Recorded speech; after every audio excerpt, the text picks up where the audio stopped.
네, 대한민국이 좌우로 나뉘어서 이념의 깊은 골을 메우지 못한 첫 번째 이유가 신탁 통치의 영향이 상당하다 이렇게 말씀을 드렸죠.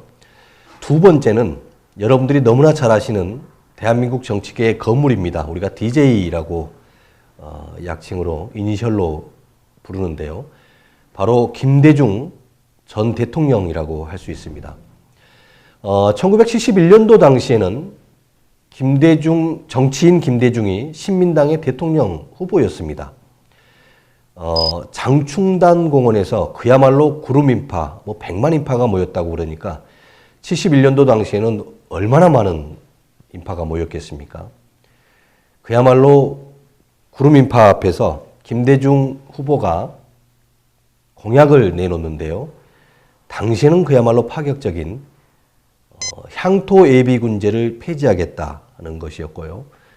또 학교에서 이제 교련 배우셨던 분들 많지 않습니까? 말 그대로 이제 군사훈련인데 이 교련을 폐지하겠다는 거였습니다.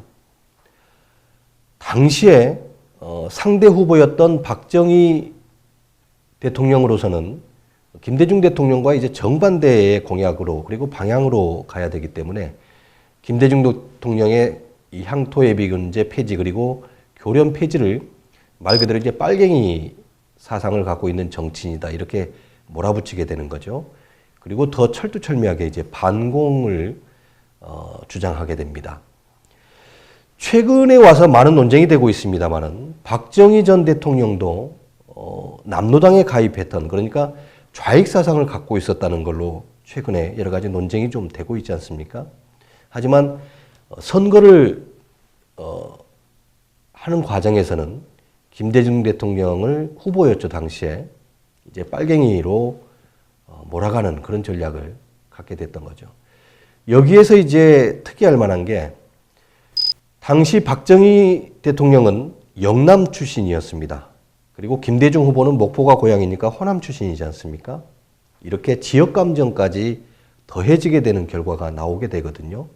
그래서 호남은 약간 좌익 사상을 갖고 있는 지역, 그리고 영남은 보수적인 사상을 갖고 있는 지역으로 사실 정치적인 이해관계에 따라서 나뉜 것이거든요. 그 이전까지도 그렇고 그 이후로도 사실 영남이 훨씬 더 진보적인 활동들도 많이 하고 그렇습니다. 그래서 대한민국이 좌우로 나뉘게 된 이유가 신탁 통치와 더불어서 정치인 DJ, 그러니까 김대중 전 대통령의 영향도 굉장히 크다 이렇게 볼 수 있습니다.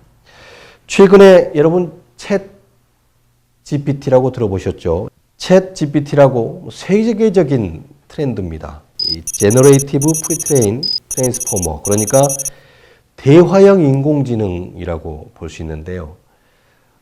이 챗 GPT를 통해서 정치인 김대중에 대해서 조금 물어볼게요.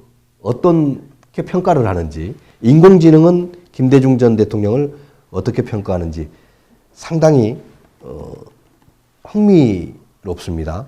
자, 김대중 이렇게 검색을 해봤습니다. 김대중은 한국의 대통령이었으며 재임하는 동안 각종 민주화를 시도했습니다. 이렇게 나오고요.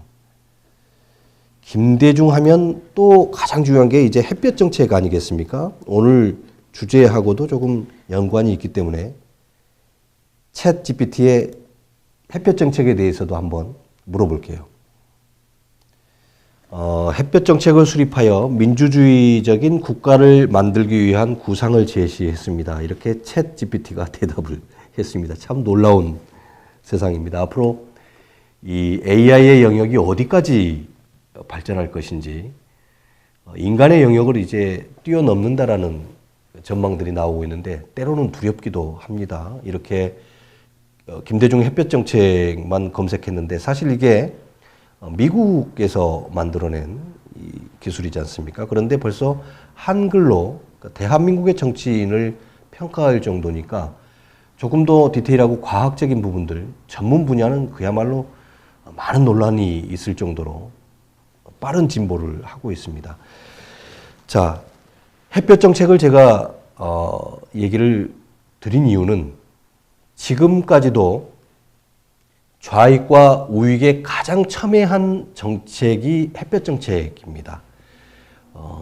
일부에서는 그러니까 진보적이고 좌익에 가까우신 분들은 햇볕 정책이야말로 북한을 개혁과 개방으로 이끌어내는 가장 유용한 정책이다 이렇게 또 얘기를 하고 있거든요. 하지만 또 약간 보수적이고 나름대로 조금 북한에 적대적인 생각을 갖고 계신 분들은 햇볕 정책을 통해서 너무 많이 우리가 남한이 퍼준 거 아니냐. 그리고 그것으로 인해서 오히려 북한이 핵 개발을 했다거나 군사적인 강국으로 그러니까 군사 무기를 강화시키는데 도움이 됐다. 그러니까 전혀 북한을 개혁 개방으로 이끌지 못하고 오히려 남한이 이용을 당했다. 이런 주장을 하고 있거든요. 그래서 좌익과 우익이 이념의 고를 메꾸지 못하는 가장 큰 키워드가 김대중 그리고 햇볕 정책이라고 할 수 있습니다.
Just